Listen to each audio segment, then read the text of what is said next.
The thunder of hooves echoed across the rugged Montana landscape as Penelope Lawson raced her chestnut mare through the golden sea of prairie grass, a plume of dust in her wake, and a bounty hunter's bullets whistling past her ears. 3 days on the run had left her exhausted, desperate, and utterly alone in a world that had taken everything from her. The year was 1878, and the promise of a new life in Hot Springs had turned into a nightmare that wouldn't end. Penelope's horse, pushed beyond endurance, stumbled as they crested a rocky ridge. She tumbled from the saddle, hitting the ground hard, the breath knocked from her lungs as she rolled to avoid being crushed by her falling mount. The loyal animal struggled to its feet, sides heaving, nostrils flared red. She knew the horse couldn't go much further. "I'm sorry, girl," Penelope whispered, stroking the mare's muzzle as tears streamed down her dirt-stained face. "I've asked too much of you." The sound of approaching riders spurred her into motion. She led the exhausted horse into a thicket of cottonwoods that lined a shallow creek, praying the bounty hunters would pass them by. Penelope knew the accusations against her were false. But truth meant little in a territory where justice often came from the barrel of a gun rather than a courtroom. As dusk settled over the land, painting the sky in hues of orange and purple, Penelope risked leaving her hiding place. The bounty hunters seemed to have lost her trail, at least temporarily.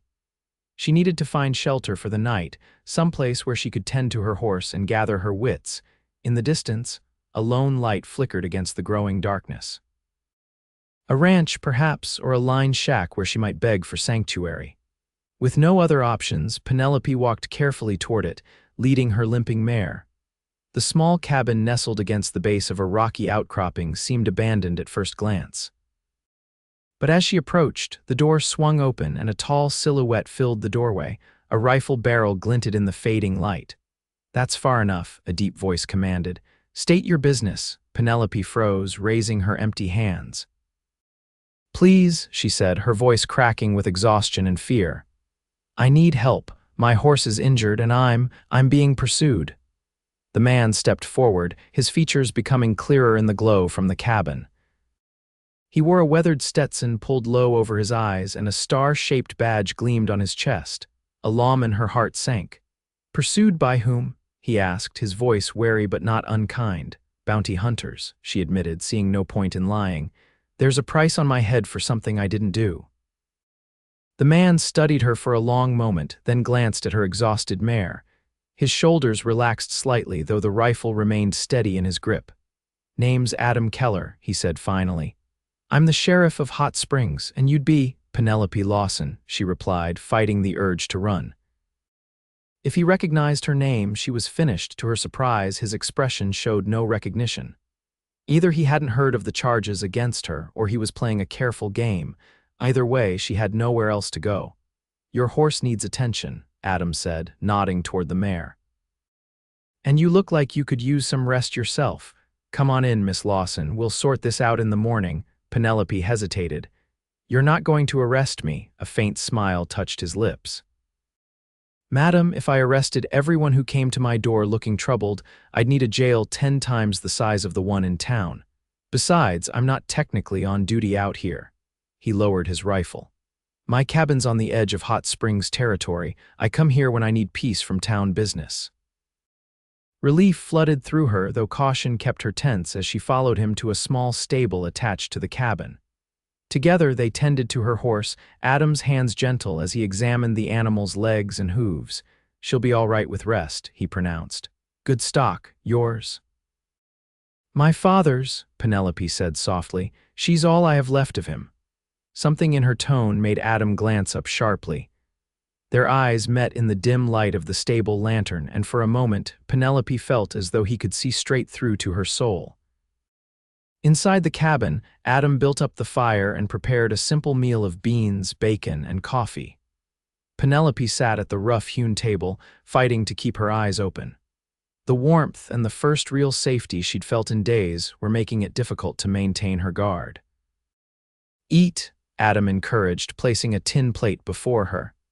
"Then you can tell me what brings a young woman like yourself to be running from bounty hunters in this part of Montana." Penelope picked at her food, hunger warring with exhaustion. "It's a long story," she murmured. "We've got time," Adam replied, his voice steady, "but it can wait until morning if you're too tired." The kindness in his voice nearly undid her. She'd been running so long, fighting so hard that compassion felt almost foreign. Tears welled in her eyes, and she quickly looked down at her plate to hide them.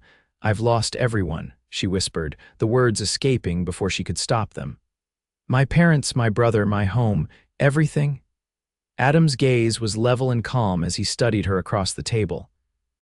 "Then you found me instead," he said simply. "At least for tonight. Tomorrow we'll figure out what comes next." Something about his words, so plain yet so profound, broke the last of her resistance. Penelope's shoulders shook as silent tears coursed down her face. Adam made no move to comfort her, seeming to understand that she needed this release, this moment to acknowledge all she'd lost. When the tears finally subsided, Penelope looked up to find him still watching her, his expression unreadable in the firelight. "Thank you," she said quietly. Adam nodded once. "Get some sleep, Miss Lawson. You can take the bed. I'll bunk by the fire." "I couldn't possibly." "You can and you will," he cut her off, his tone gentle but firm. "You look like you haven't had a proper rest in days." Too exhausted to argue, Penelope retreated to the small alcove where a narrow bed stood neatly made with a patchwork quilt. As she sank onto the mattress, she caught the scent of soap and pine, clean and masculine. She wondered briefly about the man whose bed she was taking, this sheriff who lived alone in a cabin at the edge of his jurisdiction.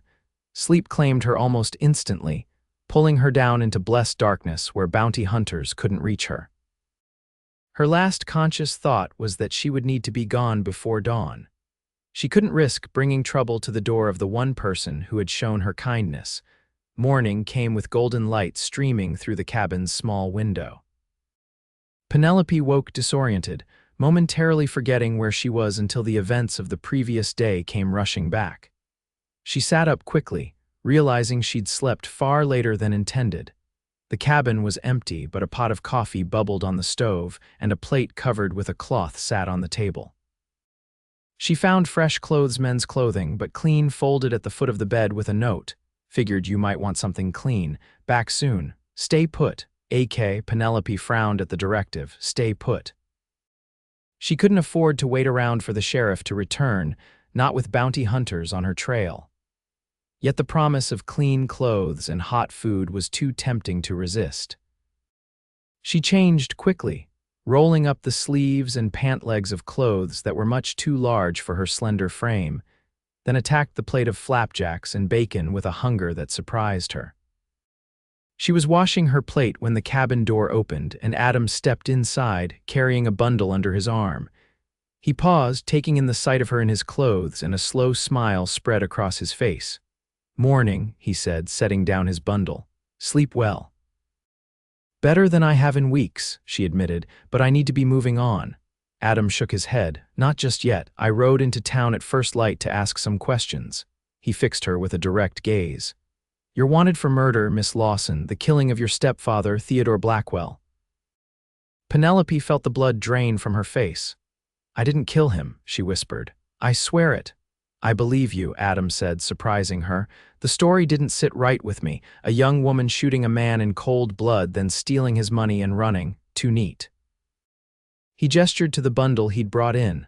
"I brought you some proper clothes. Pick them up at the mercantile." Stunned, Penelope stared at him.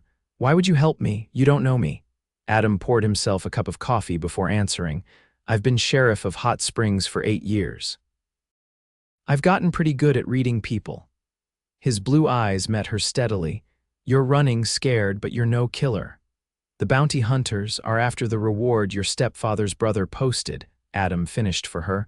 $500 is a lot of money. Makes men less concerned about bringing someone in alive to stand trial. Penelope sank into a chair, overwhelmed. "What happens now? I can't keep running forever." "No, you can't," Adam agreed, "but you can't clear your name if you're dead either. I'm proposing we work together to find out what really happened." I've got some experience with investigations," he said with a hint of dry humor. And I've got a badge that might open some doors that would stay closed to you."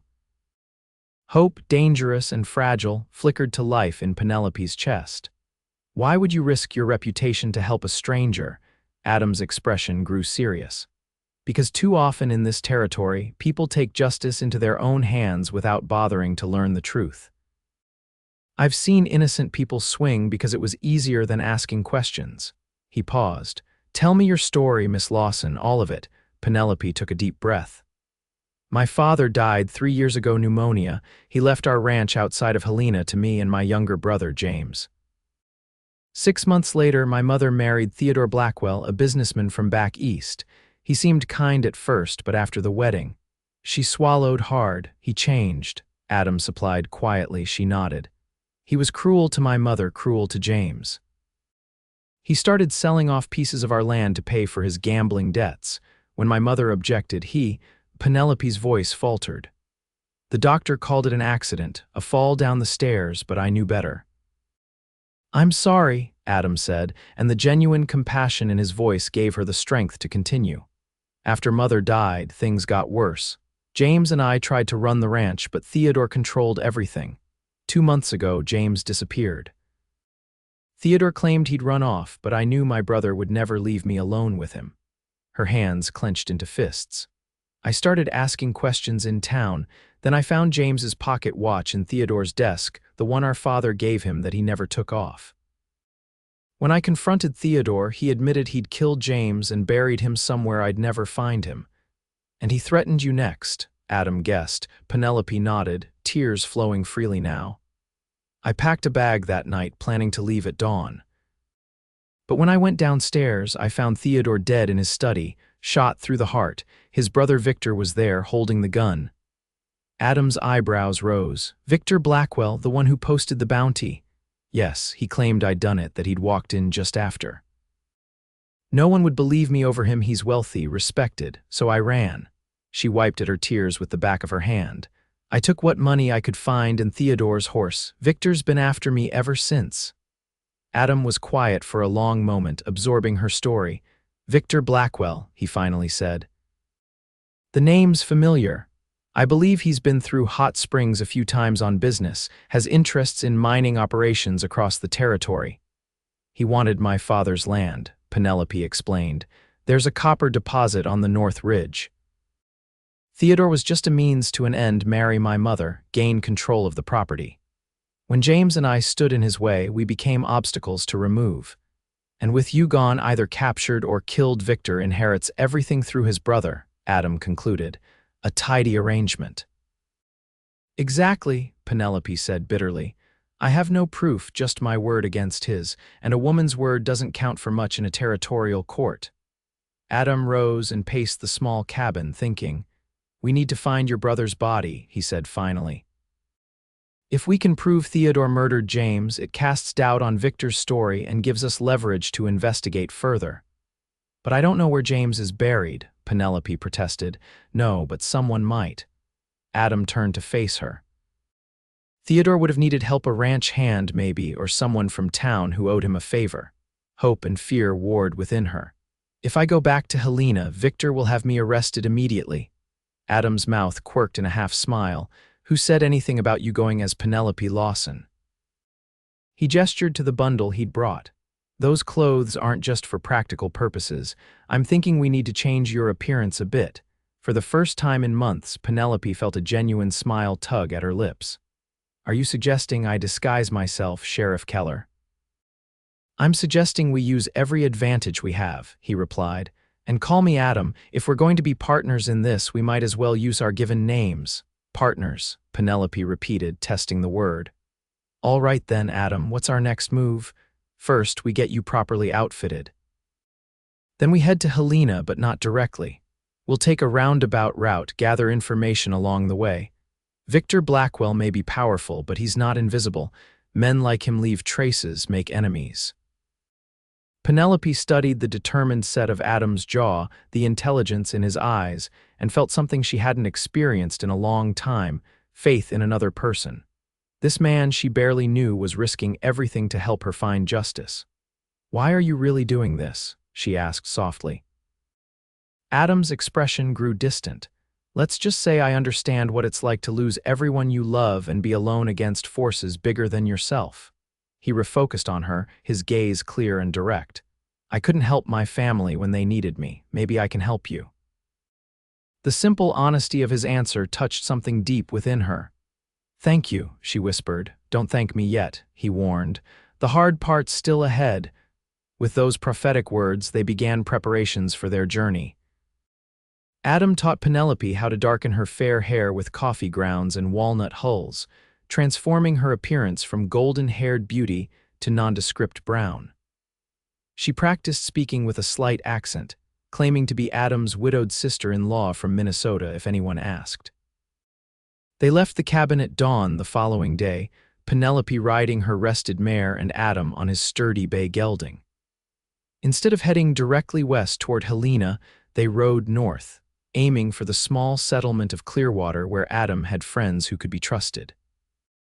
As they rode side by side through the vast Montana landscape, Penelope found herself studying her companion. Adam Keller was not what she'd expected in a frontier sheriff. There was a quietness to him, a thoughtfulness that seemed at odds with the typical lawman she'd encountered. He was perhaps 30 years old, with dark hair that curled slightly at his collar and eyes that shifted from blue to gray depending on the light. His lean face was weathered from years under the Montana sun, but his smile, when it appeared, transformed his serious countenance into something unexpectedly warm. "You're staring," he observed without looking at her. Penelope flushed, embarrassed at being caught. "I was just wondering how you became sheriff of Hot Springs. You don't seem like the usual type." Adam chuckled. "And what's the usual type?" "Oh, you know, former gunslinger looking to retire or some gruff old miner who took the badge because no one else wanted it." "Sorry to disappoint," he said, amusement evident in his voice. "I was a Pinkerton before coming west, worked for them for 6 years after the war." Penelope's eyebrows rose in surprise. "A detective, that explains your investigative instincts," Adam nodded.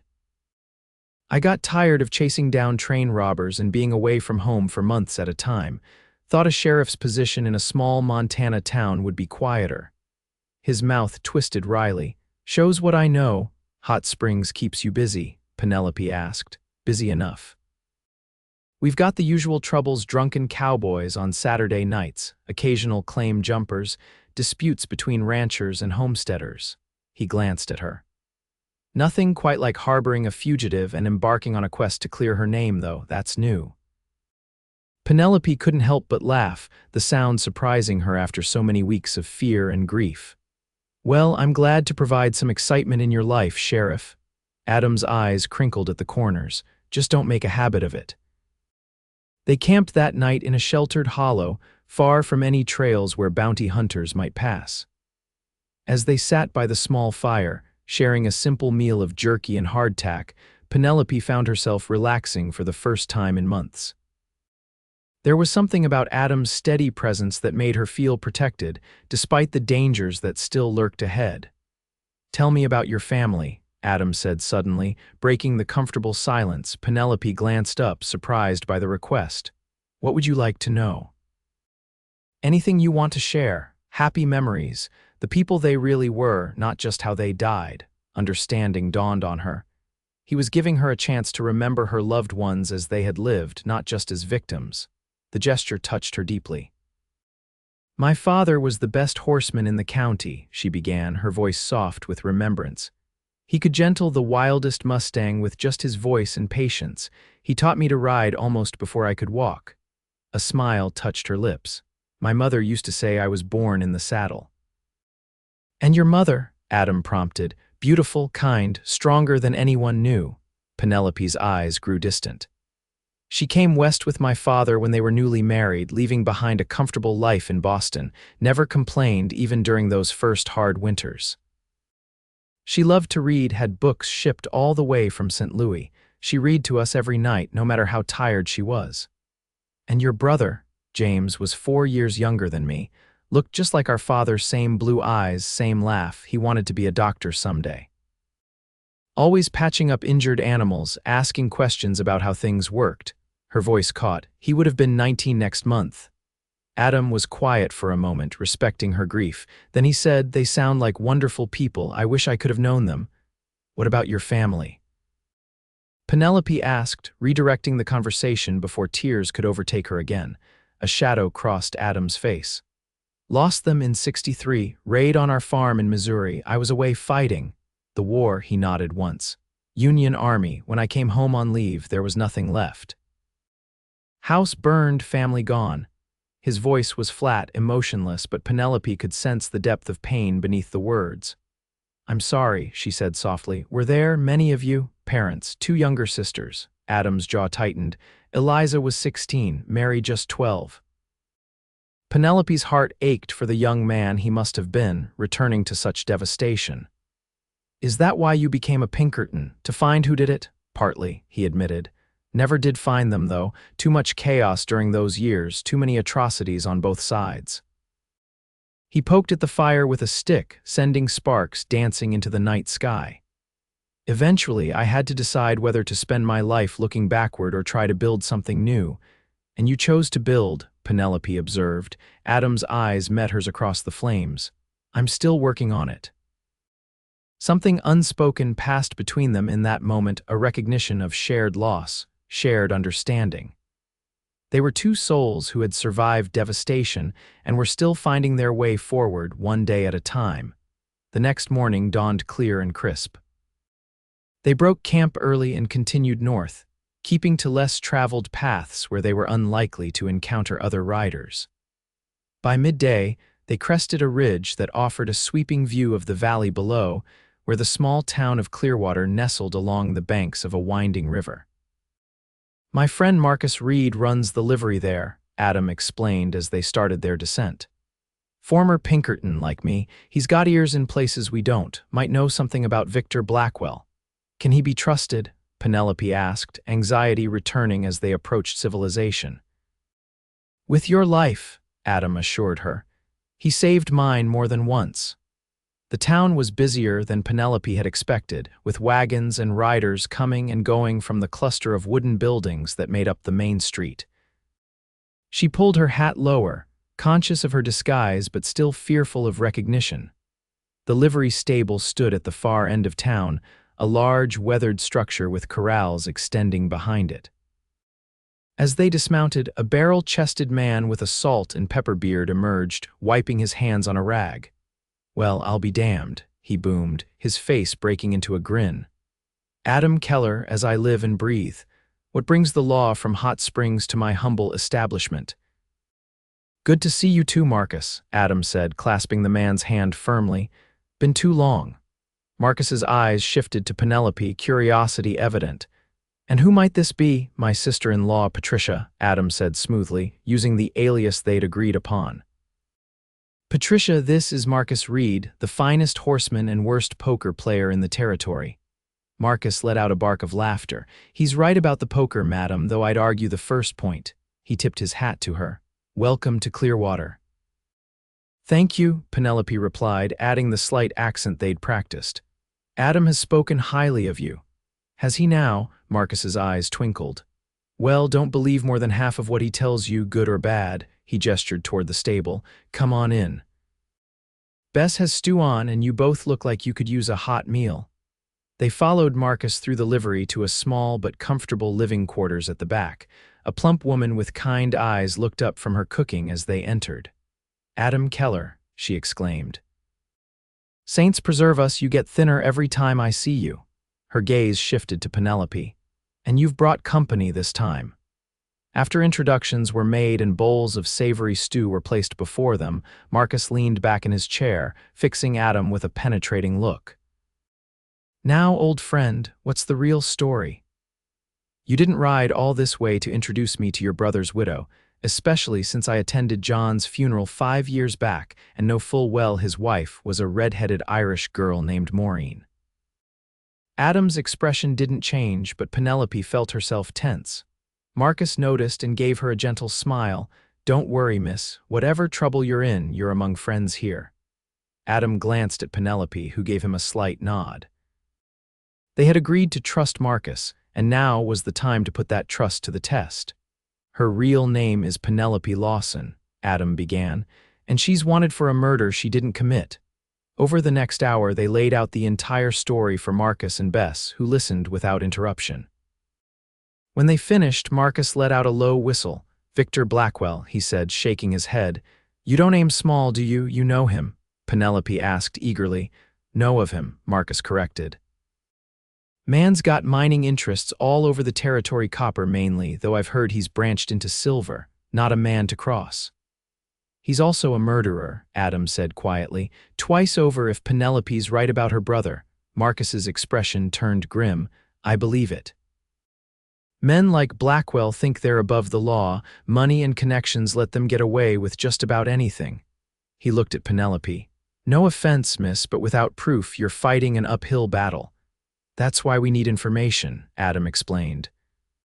"Connections between Theodore and Victor Blackwell, anyone who might have helped with James Lawson's disappearance, weaknesses we can exploit."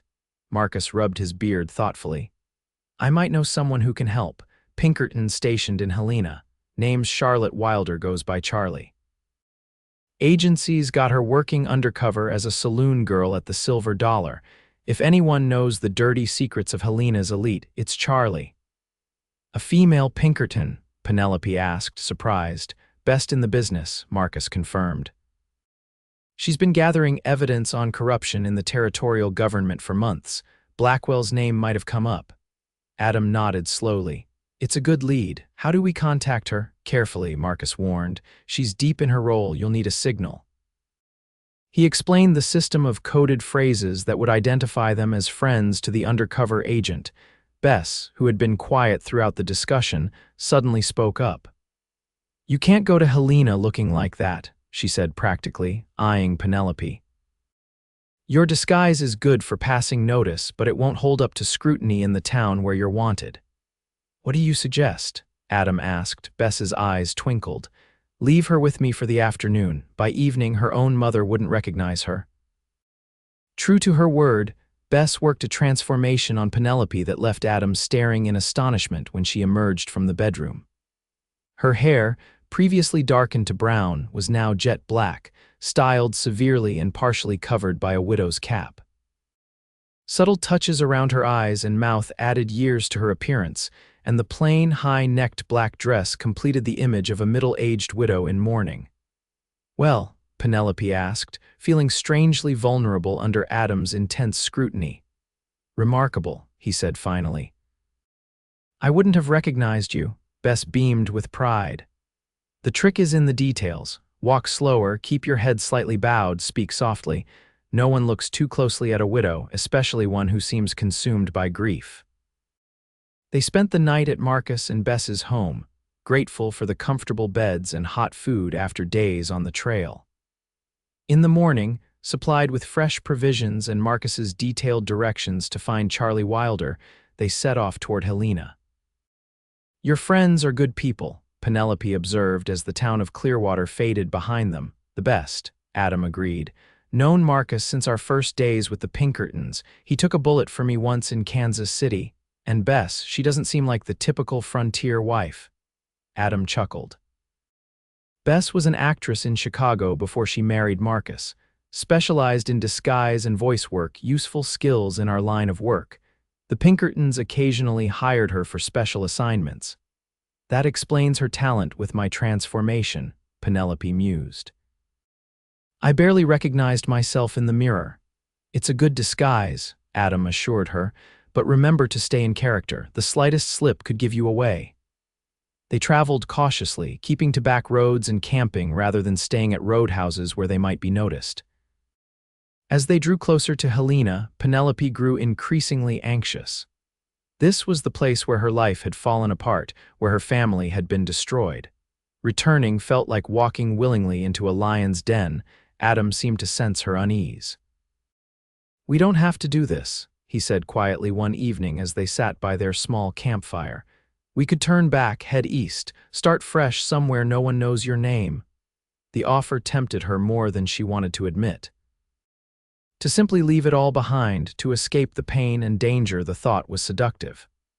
But then she remembered James, his body lying in some unmarked grave, his killer walking free.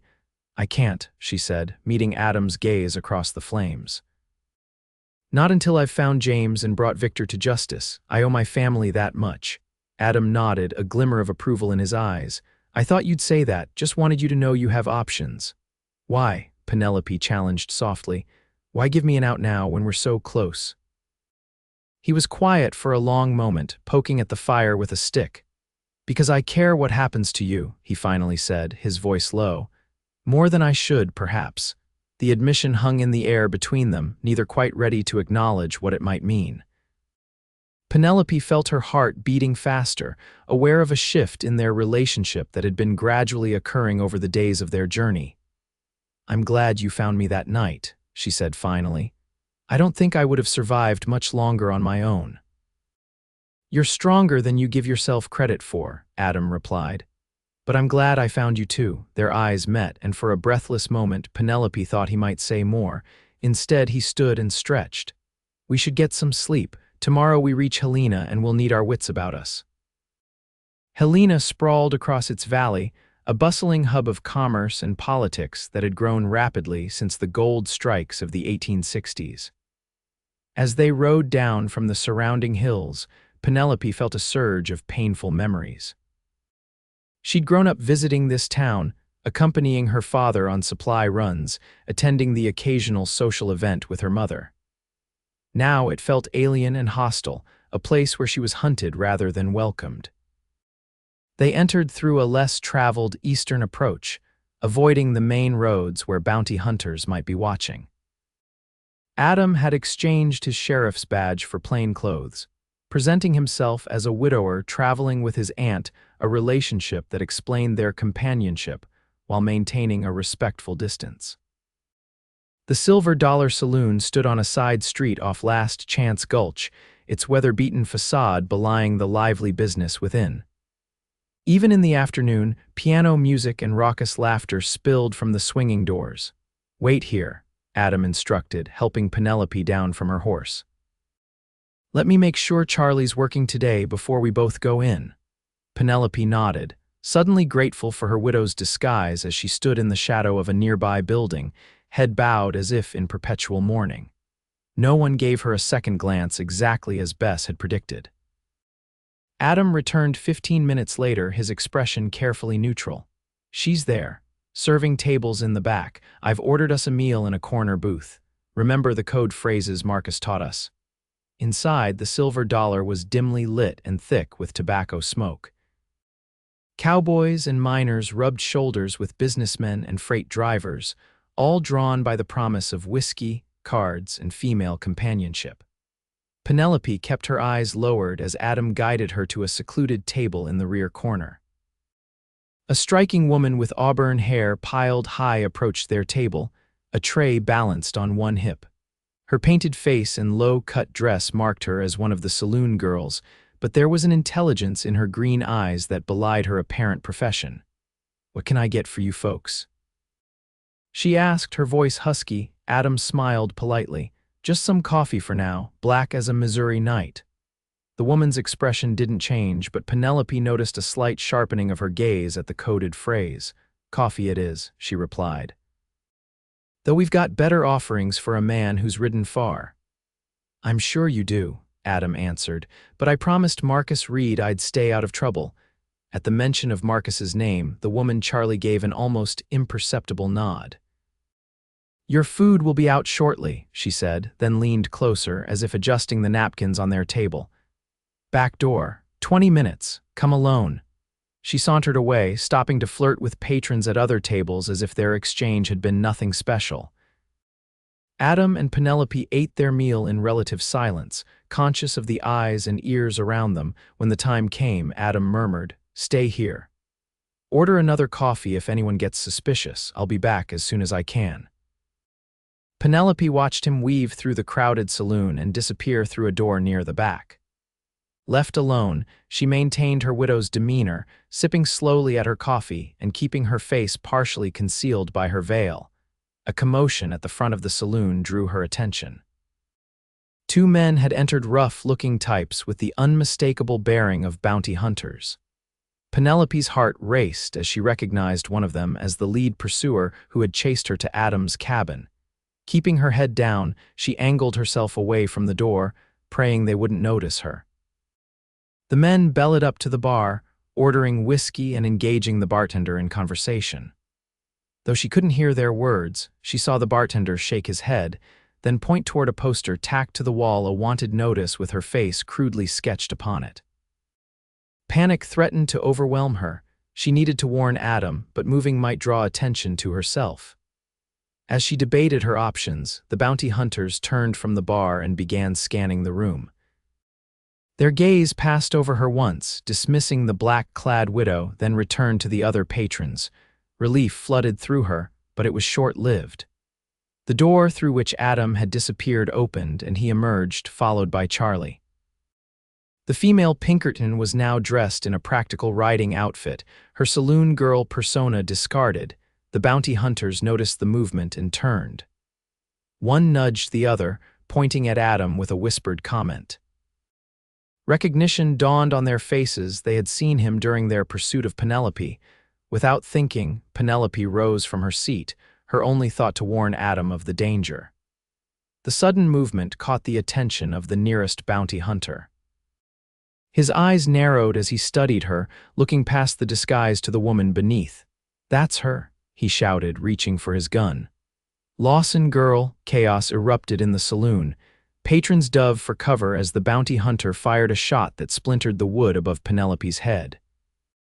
Adam reacted instantly, pushing Charlie behind him and drawing his own weapon in one fluid motion. "Penelope, down," he commanded, returning fire as the bounty hunters advanced. She dropped to the floor, crawling beneath tables toward the rear exit. A strong hand gripped her arm, and she looked up to find Charlie pulling her toward a hidden door behind the bar. "This way," the Pinkerton agent hissed. "Adam, cover us." Adam laid down, suppressing fire, keeping the bounty hunters pinned behind overturned tables as Charlie led Penelope through the door and into a narrow passageway. Seconds later, Adam backed through the doorway, slamming and bolting it behind him. "Go," he urged as pounding began on the other side. "That won't hold them long." They raced through the passage, emerging in an alley behind the saloon where 3 horses stood ready. Without hesitation, they mounted and galloped away, taking a circuitous route through Helena's back streets until they reached the outskirts of town. Only when they were safely hidden in a dense stand of pines did they slow their pace. Charlie led them to a small cabin tucked away in the foothills, a Pinkerton safe house, she explained, known only to agents. Inside, Penelope sank onto a rough-hewn bench, her legs shaking with the aftermath of their narrow escape. The widow's cap had been lost in their flight, and strands of her black dyed hair fell around her face. "That was too close," Adam said grimly, checking the cabin's windows and door to ensure they were secure. Charlie nodded, her expression serious. "They're getting desperate. The bounty on you has doubled," she informed Penelope. "Victor Blackwell is offering $1,000 now, dead or alive." $1,000, Penelope whispered, the enormity of the price on her head sinking in. "He must be truly afraid I'll expose him." "With good reason," Charlie said, spreading a collection of papers on the table. "I've been investigating corruption in territorial mining contracts for months. Victor Blackwell's name keeps coming up: bribes to officials, claim jumping, even suspected murder of competitors." Adam joined them at the table, examining the documents. "This is good information, but it doesn't directly connect him to Theodore's murder or James's disappearance."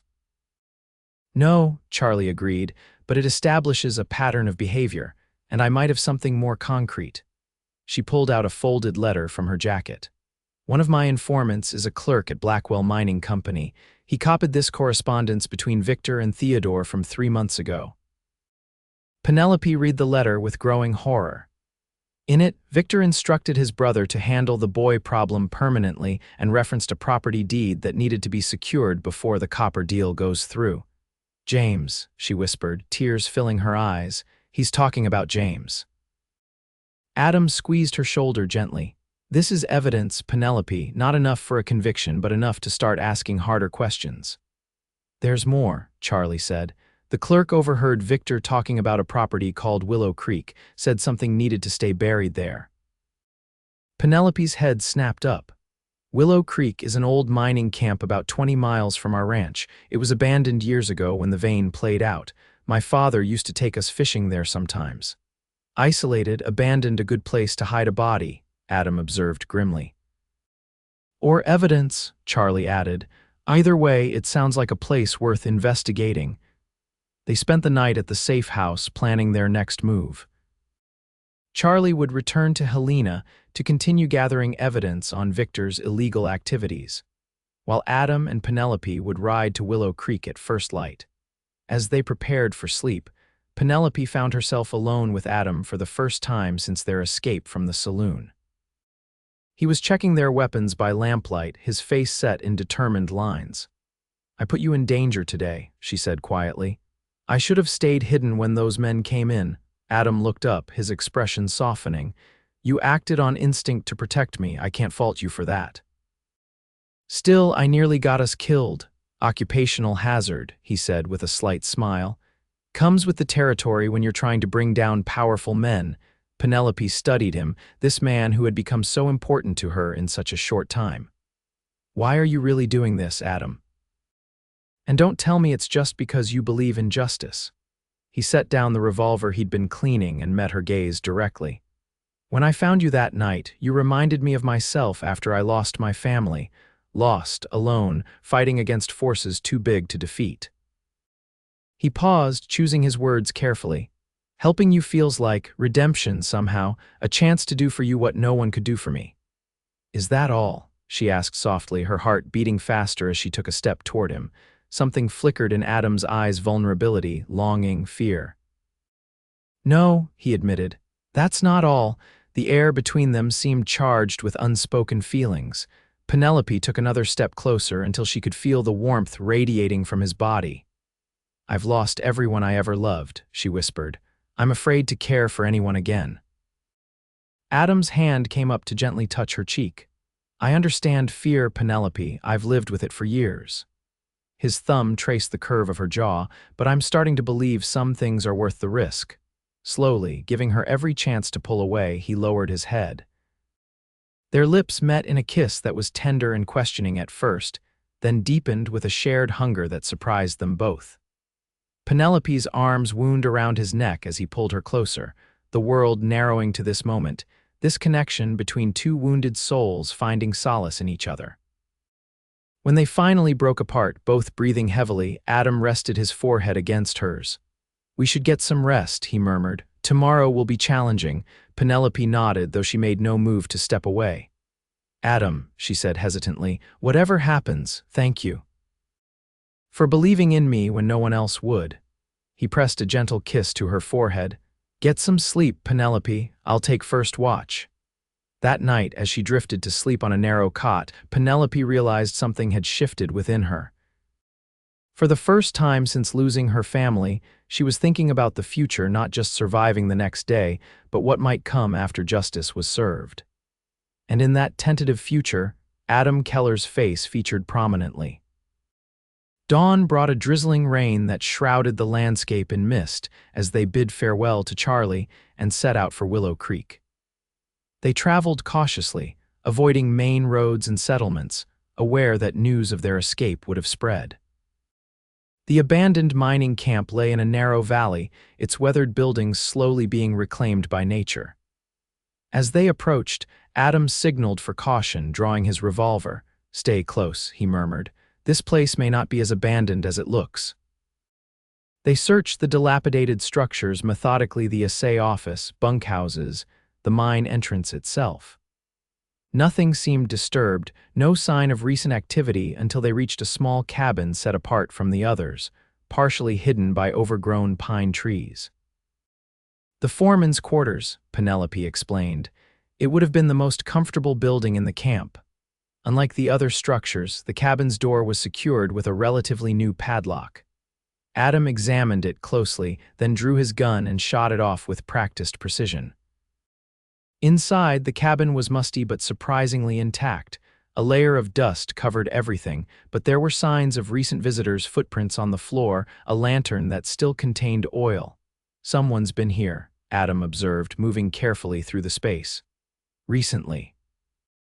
Penelope surveyed the room, her gaze drawn to the stone fireplace along one wall.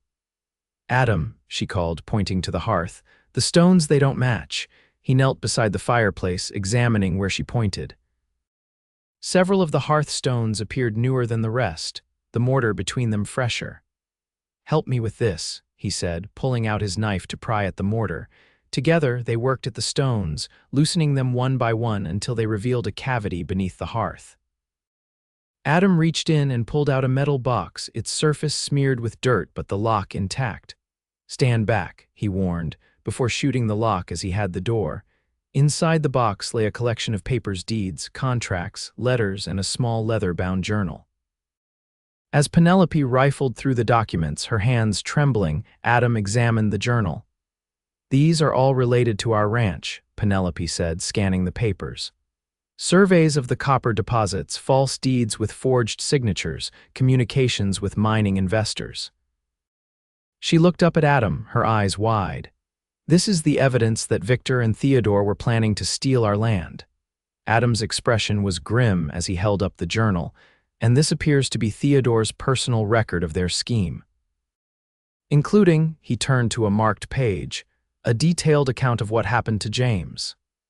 Penelope took the journal with shaking hands, reading the damning words in her stepfather's precise handwriting. According to the entry, James had discovered their plans and confronted Theodore, threatening to expose them. Theodore had killed him in the ensuing argument, then buried the body on the Willow Creek property with Victor's help. The final entry, dated the day before Theodore's death, indicated that Victor had begun to see Theodore as a liability and was planning to eliminate him after the property transfer was complete. "This proves everything," Penelope whispered, tears streaming down her face. "James, my poor brother." Adam gently took the journal from her hands. The last entry mentions where they buried him, near the old mine shaft under a lightning-struck pine. He looked at her compassionately. "Do you want to find him?" She nodded, unable to speak through her tears. They found the tree exactly where Theodore had described it, a tall pine with its top sheared off by lightning, standing sentinel over a disturbed patch of ground near the abandoned mine entrance. Using tools they found in one of the old sheds, they dug carefully until they uncovered human remains wrapped in a canvas tarpaulin. Penelope knelt beside the shallow grave, her tears falling on the canvas as Adam gently pulled it back to reveal the weathered pocket watch still clasped in the skeletal hand, proof positive of James's identity. "I'm so sorry, James," she whispered. "I'll make this right, I promise." They reburied him temporarily, marking the grave with stones, vowing to return for a proper burial once justice had been served. As they prepared to leave Willow Creek with their evidence, the sound of approaching horses froze them in their tracks. "Get down," Adam hissed, pulling Penelope behind the cover of a large boulder. From their hiding place, they watched as a group of 6 riders entered the abandoned camp. Victor Blackwell himself, accompanied by his personal guards and the bounty hunters who had confronted them at the saloon. "They must have followed us," Adam muttered, checking his ammunition, "or guessed where we were headed." "What do we do?" Penelope asked, fear evident in her voice. Adam assessed their situation with the cool calculation of his Pinkerton training. "We're outnumbered, but we have surprise on our side, and the evidence." He patted the saddlebag where they'd secured the metal box and journal. "If we can make it to our horses," his words were cut short by Victor's booming voice echoing through the camp. "Penelope Lawson," he called out. "I know you're here. Show yourself and perhaps we can come to an arrangement." Adam and Penelope exchanged glances. "Don't trust him," Adam warned. "I don't," she assured him, "but maybe I can distract him while you circle around." Before Adam could protest, Penelope had stepped from their hiding place, hands raised. "I'm here, Victor," she called, moving into the open area between buildings. "Let's talk." Victor Blackwell was an imposing figure astride his expensive black stallion, tall, broad-shouldered, with steel-gray hair and the arrogant bearing of a man accustomed to power. He smiled coldly as Penelope approached. "My troublesome stepdaughter-in-law," he said, dismounting. "You've led us on quite a chase." "It's over, Victor," Penelope said, forcing steel into her voice. "We found Theodore's journal. We know everything about the copper, about James, about your plans to kill your own brother." A flash of alarm crossed Victor's face before his composed mask returned. "Interesting claims. Where is this alleged journal?" "Somewhere safe," she replied, "along with all the other evidence of your crimes." Victor's expression hardened. "Search the camp," he ordered his men. "Find whatever she's talking about." To Penelope, he said, "You're bluffing." "There is no journal." "Theodore kept meticulous records," Penelope countered, "including the location where you helped him bury my brother after he murdered him." From the corner of her eye, Penelope saw Adam slipping from building to building, working his way around to flank Victor's men. She needed to keep Victor talking, keep his attention focused on her. "You won't get away with this," she continued. "Even if you kill me, copies of the evidence are already on their way to the territorial governor and U.S. Marshal's office." This was a lie, but Victor couldn't know that. Doubt flickered across his face. "You always were too clever for your own good," he said, his hand moving toward the pistol at his hip. "Just like your brother, he couldn't leave well enough alone either." "You murdered my family for copper," Penelope said bitterly. "Was it worth it, Victor?" "Was it worth becoming a monster?" Victor's laugh was cold. "In business, sentiment is weakness. Your father was a fool who sat on a fortune without realizing it. I simply expedited matters." As he spoke, one of his men emerged from the foreman's cabin. "The hearth's been disturbed, sir." Something was hidden there, but it's gone now. Victor's face darkened with rage. "Where is it?" he demanded, drawing his pistol and aiming it at Penelope. "Tell me now, or I'll finish what my brother started." "It's right here," Adam's voice rang out as he stepped into view, his revolver trained on Victor. "Drop your weapon, Blackwell." For a tense moment, no one moved. Victor kept his gun pointed at Penelope while Adams was steady on Victor. The bounty hunters and guards had their weapons drawn, creating a deadly standoff. "You're outnumbered, Sheriff," Victor observed coolly. "I suggest you reconsider your position." "I've sent the evidence to the territorial capital," Adam lied smoothly, backing up Penelope's claim. "Kill us and you'll have the entire U.S. Marshal Service hunting you down." Victor's cold smile didn't waver. "Perhaps, or perhaps I'll simply explain how I tracked down my brother's murderer and was forced to kill her when she resisted arrest. As for you, Sheriff, well, you were sadly caught in the crossfire while aiding a fugitive." It happened in an instant, Victor swinging his gun toward Adam, the crack of gunfire echoing through the abandoned camp. Penelope screamed as Adam jerked backward, blood blooming on his shoulder, but his return fire was true. Victor staggered as Adam's bullet struck him in the chest. Chaos erupted as the bounty hunters and guards opened fire. Adam dragged Penelope behind the shelter of a water trough, returning fire despite his wound. "Run for the horses," he urged her, pressing the saddlebag containing the evidence into her hands. "I'll cover you." "I'm not leaving you," she insisted, tearing a strip from her petticoat to bind his bleeding shoulder. "This isn't a debate, Penelope," Adam said grimly. "One of us needs to get that evidence to safety. You know these mountains better than I do." Before she could argue further, the sound of approaching riders drew their attention. To their astonishment, Charlie Wilder appeared at the head of a group of armed men wearing U.S. Marshal badges. "Hands up, United States Marshals," Charlie shouted as her contingent surrounded Victor's men, who, outnumbered, slowly lowered their weapons.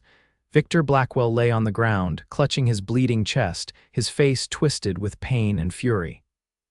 "This isn't over," he gasped as Charlie approached. "I believe it is," the female Pinkerton said coldly, displaying her badge. "Victor Blackwell, you're under arrest for the murder of James Lawson, conspiracy to commit fraud, and attempted murder of a federal agent." She glanced at Penelope, "and that's just for starters." Relief washed over Penelope as she helped Adam to his feet. "How did you know to come?" she asked Charlie. "I didn't trust you two to stay out of trouble," Charlie replied with a wry smile, followed at a distance. When I saw Blackwell and his men heading this way, I rode for the marshal's office in Virginia City. Got here just in time, it seems. As the marshals secured Victor and his men, a deputy tended to Adam's wound. The bullet had passed through his shoulder, painful but not life-threatening. "The evidence?" Charlie asked. Penelope handed over the saddlebag containing the box and journal. "It's all here, everything needed to prove Victor and Theodore's crimes. And my brother's body," she added quietly. "We found him. He deserves a proper burial." Charlie's expression softened. "We'll make sure of it, Miss Lawson.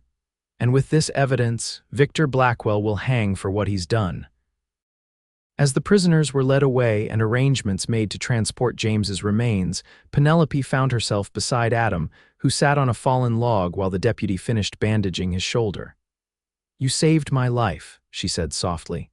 Again, Adam looked up at her, his eyes clear despite the pain.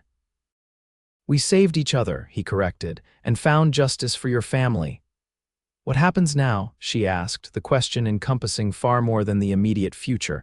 Adam reached for her hand, twining his fingers with hers. "That depends on you. Your name will be cleared, your property restored. You'll be free to rebuild your life however you choose." "And if I choose to build it with someone else?" she asked, her voice barely above a whisper. "Someone who found me when I was lost and stood by me when no one else would." A slow smile spread across Adam's face, warming his eyes. "Then I'd say that someone would be the luckiest man in the territory." Penelope leaned down, pressing her lips gently to his. "No," she whispered against his mouth, "I'm the lucky one." 3 months later, the Lawson Ranch was beginning to thrive once more. James had been laid to rest in the family plot beside their parents, his grave marked with a proper headstone that honored his memory. Victor Blackwell awaited trial in the territorial prison, his empire crumbling as investigations revealed the full extent of his crimes. Penelope stood on the porch of the ranch house, watching as Adam rode in from checking the north pasture. In the weeks following their return from Willow Creek, he had taken a leave of absence from his sheriff's duties in Hot Springs to help her restore the ranch. What had begun as temporary assistance had evolved into something far more permanent. He dismounted with the easy grace she'd come to love, tipping his hat back to smile at her as he approached the porch. "Beautiful evening," he observed, joining her at the railing. "It is," she agreed, leaning into him as his arm circled her waist. "I received a letter from Charlie today. The territorial prosecutor believes they have more than enough evidence to convict Victor. The trial is set for next month." Adam nodded. "Justice is slow, but it comes eventually." "Thanks to you," Penelope said, turning in his arms to face him. "I never would have found the truth without you, Adam." He brushed a strand of hair from her face, his touch gentle. "You were never going to give up, with or without me. It's one of the things I love about you." The word hung in the air between them, not for the first time but still new enough to make Penelope's heart race. "Just one of the things," she teased. Adam laughed, pulling her closer. "One of many," he assured her before growing serious again. "I've been thinking about the future, Penelope." "Have you?" she murmured, noting the sudden intensity in his gaze. "The sheriff's position in Hot Springs is still mine if I want it," but he hesitated. "I'm not sure I want to go back, not alone anyway." Penelope's breath caught. "What are you saying, Adam?" In answer, he reached into his pocket and withdrew a small gold ring, simple but beautiful, with a modest diamond that caught the evening light. "I'm saying that when I found you that night, exhausted and afraid, I never imagined you would change my life so completely." His voice was steady, but she could see the emotion in his eyes. "I had resigned myself to a solitary existence, convinced that I'd never find family again after losing mine, but you proved me wrong." He took her hand, holding the ring above her finger. "Penelope Lawson, I love you. I want to build a life with you here in Hot Springs, wherever you want to be. Will you marry me?" Tears of happiness filled Penelope's eyes as she nodded. "Yes," she whispered, then laughed through her tears as he slid the ring onto her finger. "Yes, Adam, nothing would make me happier." His kiss was tender and passionate, a promise of the life they would build together. When they finally parted, Penelope rested her head against his chest, listening to the steady beat of his heart. "You know," she said thoughtfully, That night when we met, when I told you I'd lost everyone. And I said you'd found me instead, Adam finished, his arms tightening around her. Penelope looked up at him, marveling at how a chance encounter had led to such profound happiness. I thought it was just something kind to say to a desperate stranger. I never imagined it would become the truth of my life. Adam smiled, brushing his lips against her forehead. Sometimes the truest things are spoken before we even know they're true. As the sun set over the Montana mountains, painting the sky in brilliant hues of gold and crimson, Penelope and Adam stood together on the porch of what would become their home, the future stretching before them like the vast, promising landscape. From the depths of loss and despair, they had found each other, two broken souls who, together, had forged something whole and beautiful. The wedding took place the following spring, when the prairie was ablaze with wildflowers and new life burgeoned across the ranch. It was a modest affair. Neither Penelope nor Adam wanted ostentation, but the celebration was rich with genuine joy. Charlie Wilder attended, temporarily abandoning her Pinkerton duties to stand as Penelope's maid of honor, while Marcus and Bess Reed journeyed from Clearwater to witness their friend's happiness. The territorial judge who performed the ceremony spoke of new beginnings rising from adversity, words that resonated deeply with the couple and their guests. When Adam and Penelope exchanged their vows, there wasn't a dry eye among those gathered. I promise to stand by you through whatever life brings, Adam said, his voice steady as he slid the gold band onto Penelope's finger to join her engagement ring. To be your partner, your protector when needed, and your companion always, you found me when I was existing but not truly living. I will spend the rest of my days ensuring you never feel lost again. Penelope, radiant in a simple ivory gown with wildflowers in her hair, blinked back tears as she placed a matching band on Adam's finger. I promise to walk beside you in all things, to share in your joys and sorrows, to build our future together day by day. You believed in me when faith seemed impossible. I will honor that faith with my love and loyalty for all our days. Their kiss, sealing these promises, was met with cheers and applause from the small gathering of friends who had become family. The celebration continued into the evening, with music and dancing in the ranch yard under lantern light. As twilight descended, Penelope found a moment of quiet with Charlie, who would depart the next day for a new assignment. You look happy, the Pinkerton agent observed, her usual businesslike demeanor softened by the occasion. It suits you. I am happy, Penelope confirmed, watching as Adam laughed with Marcus across the yard. Happier than I ever thought possible after everything that happened, Charlie nodded thoughtfully. You know, in my line of work, I see a lot of darkness, people at their worst. She glanced at the newlyweds. It's good to be reminded that something beautiful can grow from terrible circumstances. Will you ever settle down? Penelope asked curiously. Find your own happiness? A mysterious smile played at Charlie's lips. Perhaps someday. For now, my work fulfills me. She squeezed Penelope's hand. But I'm glad to know that if I ever decide to change course, there's hope for even the most dedicated of us. Later, as the celebration wound down and guests began to depart, Adam found Penelope standing at the edge of the ranch yard, gazing up at the star-filled Montana sky.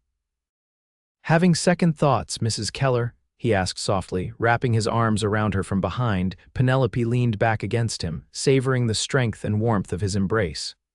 Not a single one, she assured him, turning in his arms to face him, though I am thinking about the future. Oh.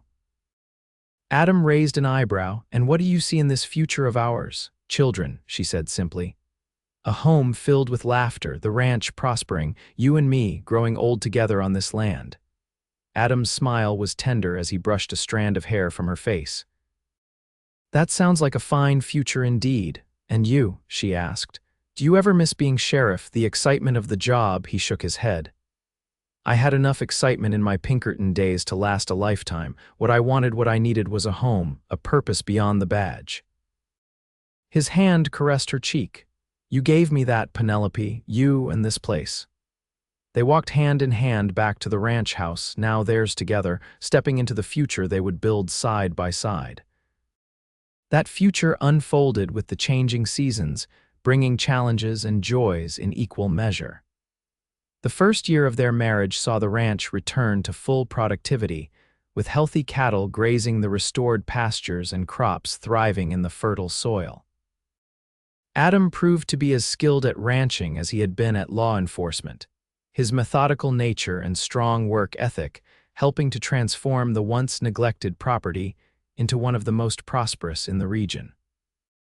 Penelope, freed from the shadow of false accusations and grief, blossomed in her role as wife and ranch mistress. She established a small school for the children of their ranch hands, teaching reading and arithmetic 3 days a week in a converted bunkhouse. The seeds of her mother's love for education bore fruit as Penelope discovered her own passion for teaching. Their first child, a daughter they named Mary Elizabeth after Adam's younger sister, arrived in the second year of their marriage. She had Penelope's golden hair and Adam's thoughtful blue eyes, a perfect blending of them both. "She's beautiful," Adam whispered, cradling his newborn daughter with a tenderness that brought tears to Penelope's eyes. "Perfect, she is," Penelope agreed, exhausted but radiant after the birth. "And she'll need siblings, a big family to fill this house with noise and love." Adam laughed softly, leaning down to kiss his wife's forehead. "Whatever you want, my love, though perhaps we should let you recover from this one before planning the next." They were blessed with 3 more children over the years, twin boys, James and Marcus, and another daughter, Charlotte, named for the Pinkerton agent who had helped bring them justice. Their home, once a place of sorrow for Penelope, became the heart of a thriving family and community. Word of Adam's fair dealing and Penelope's kindness spread throughout the territory. Former bounty hunters who had once pursued her now tipped their hats respectfully when they passed the Keller ranch. The legacy of the Lawson-Keller family became one of resilience, integrity, and compassion rather than tragedy. Victor Blackwell was eventually convicted of murder and conspiracy, his empire dismantled, and his name disgraced. Neither Penelope nor Adam attended his hanging, choosing instead to focus on the future rather than dwelling on past wrongs. Charlie Wilder continued her Pinkerton work for several more years before surprising everyone by marrying a fellow agent and settling in Denver. She remained a lifelong friend to the Kellers, visiting Montana when her work permitted and sending thoughtful gifts for each new addition to their family. Marcus and Bess Reed eventually sold their livery in Clearwater and purchased land adjoining the Keller Ranch, expanding the community of trusted friends into a genuine extended family. Their children grew up alongside the Keller brood, learning ranching, reading, and life lessons together. As the years passed and the 19th century gave way to the 20th, Penelope and Adam watched their children grow into capable, compassionate adults. Mary Elizabeth became a teacher like her mother, while James took to ranching with natural ability. Marcus, the more adventurous twin, joined the newly formed Montana Rangers, and Charlotte surprised everyone by studying medicine, one of the first women in the territory to do so. On their 25th wedding anniversary, Adam and Penelope stood together on the porch of their home, watching the sunset as they had so many evenings before. Silver threaded their hair now, and the years had left their marks in the lines around their eyes and mouths, lines of laughter more than sorrow. "Do you ever think about that night?" Penelope asked, her hand warm in his. "When I stumbled to your cabin, half dead from exhaustion." Adam nodded, his thumb tracing gentle circles on the back of her hand. "Often. It was the night my life changed, though I didn't know it then. I was so lost," she remembered, "so certain that everything good in my life was gone forever. And I was a solitary man who'd convinced himself he was content with loneliness," Adam added. "We saved each other, I think." Penelope leaned against him, listening to the familiar, comforting rhythm of his heartbeat. "When I said I'd lost everyone, and you told me I'd found you instead, do you remember?" "Of course," he murmured, pressing a kiss to the top of her head. "It was the truth, though neither of us knew how much so at the time." It wasn't just you I found, Penelope said softly. It was everything: a new family, a new purpose, a new chance at happiness. You gave me a future when I thought mine was over. Adam turned her in his arms, his gaze as tender as it had been on their wedding day a quarter-century before. And you gave me a home when I'd forgotten what that word truly meant, he replied. Every day with you has been a gift, Penelope, every single one.